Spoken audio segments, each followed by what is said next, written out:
Hey, so you probably clicked this video because of three words. Notion is dead. That's exactly what this video is about, and I'm going to explain you what I mean by that.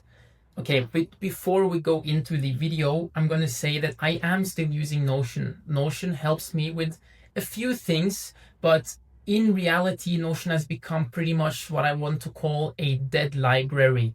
It's not a tool I use very actively anymore. It's not a tool that I find to be very useful, and there are a few reasons why I'm not using it as much as I did before, and why I see a shift, a need for a change, and how I built a tool that basically changed my entire workflow, replaced Notion and all other tools I used. Just one tool that helped me to be productive and manage my projects. So let's go straight into this video. Notion. Notion came into the scene a few years ago as a sort of project management tool, and it's still pretty useful if you're a big team, maybe you're an agency, you want to have like a central hub, a team hub of documentation and some internal, written content. Notion still works fine. It's a place where everyone can get access. You can have sort of a list of documentation and easily access and share sites. That is good.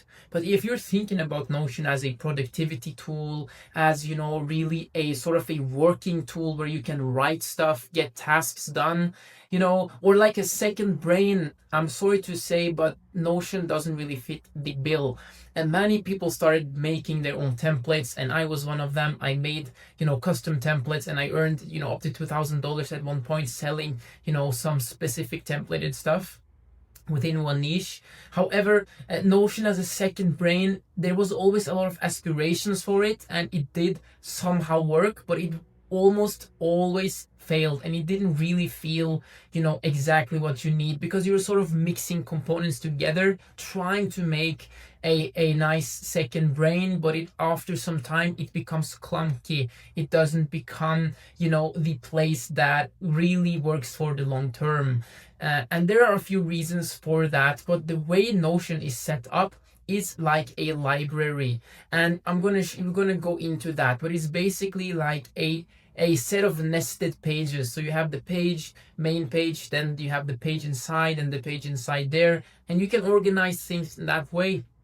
But to get quick access to stuff, to get an overview of stuff, it really isn't that great. And as well, they of course integrated AI, and some of those things are good, but it's really trying to force AI into their app before AI really became a thing. And haven't really used it too much, but I believe it wasn't really a game changer. People are still using ChatGPT, as that's at least my view and how I view things. So I'm gonna now go into my screen here. We're gonna see the screen. I'm gonna show you guys what I mean here, and we're gonna keep exploring this topic here. Okay, so now we see my Notion hub, my Notion dashboard. It's one of the Notion I built out, sort of the dashboards for my other company, Frama. And I had a great vision for this. It was supposed to be like a great library and a hub for us to work.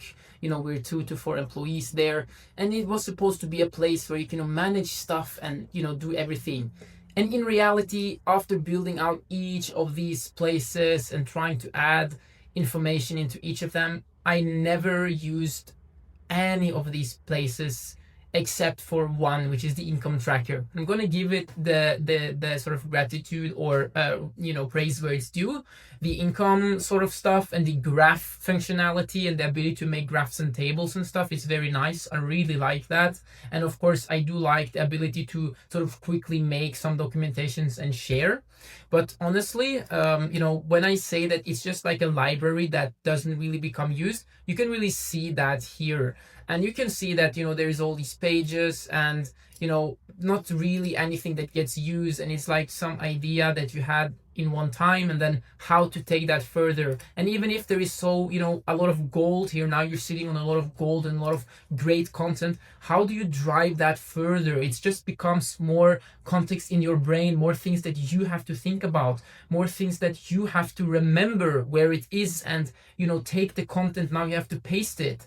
And in addition, even if it is like a place where you can organize things, Again, the problem is how do you take it and drive your projects further.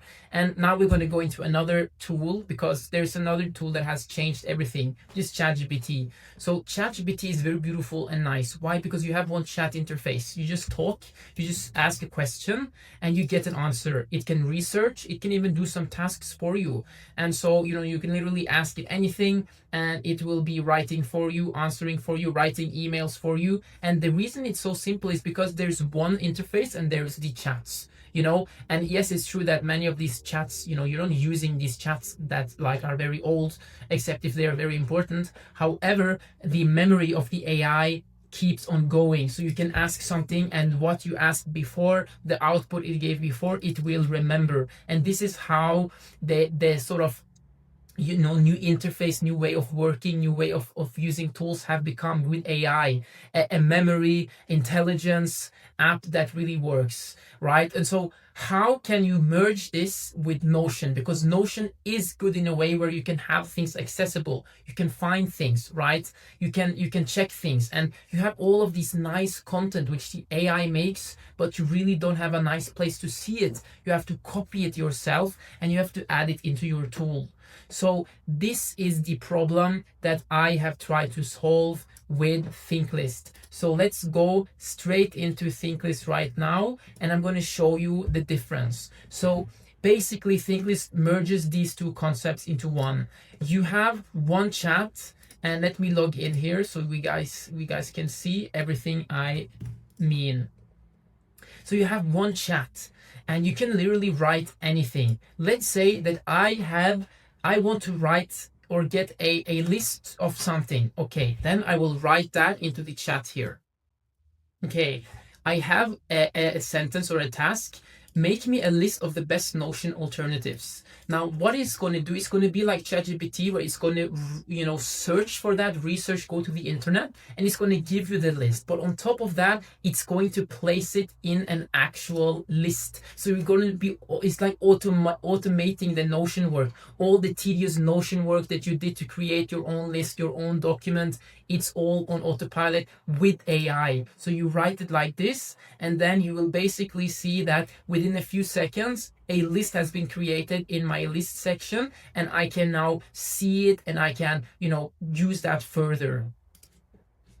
Here we go, it outputted a list with 6 items called Notion alternatives. If I click this now, boom, here we see the Notion alternatives. And let me take my head down a bit. You see the real popular tools, Airtable, Obsidian, Confluence, and more. And it was even researched, so you have notes inside here where the AI have given some, context to this. So here you can see how easy it was for me to not only create a list that I can use, but also researched with ChatGPT. And the best of all is that the AI remembers this. The AI knows now about these Notion competitors. And if you are, for example, building a Notion competitor, this now helps you drive your project further.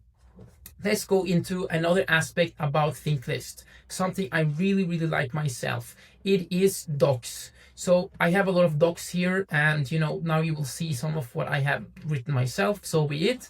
But I like the docs features quite a lot, because essentially, it is a place where you can write anything you want, format everything, and you can also get your chat content straight into here. So if you, for example, have something you want to research, right? You can literally write research the gaps in the Notion tool, especially with AI emerging. Okay, now I wrote it, sort of a research request. It's going to output a lot of text here, research with perplexity.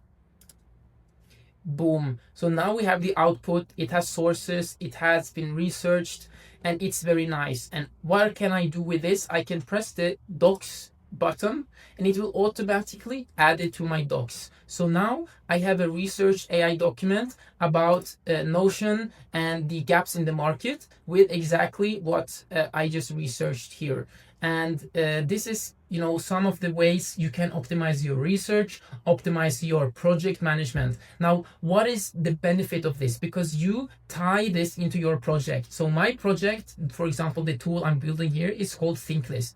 This could be very relevant to Thinklist. Of course, it's Notion, which is sort of a competitor. So I added to Notion and I mean to Thinklist. And now what you can be seeing here is that you simply go to your projects and you will be seeing a Thinklist, and you will see that this document now has been added to the Thinklist project. And that means that you have like a super native AI project management tool that, you know, everything is stored in one place related to the project. You have both tasks, visions, aims, docs, context cards, links, lists, and much more. And yeah, let's also add a list to the project so that we have everything organized and in one place.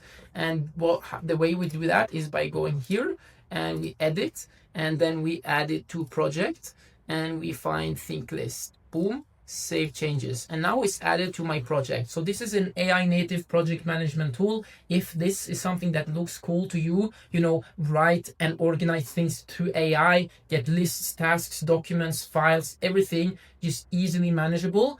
If this is something that you want to try out, go to thinklist.app, and hey, I have a small little giveaway or a secret for you.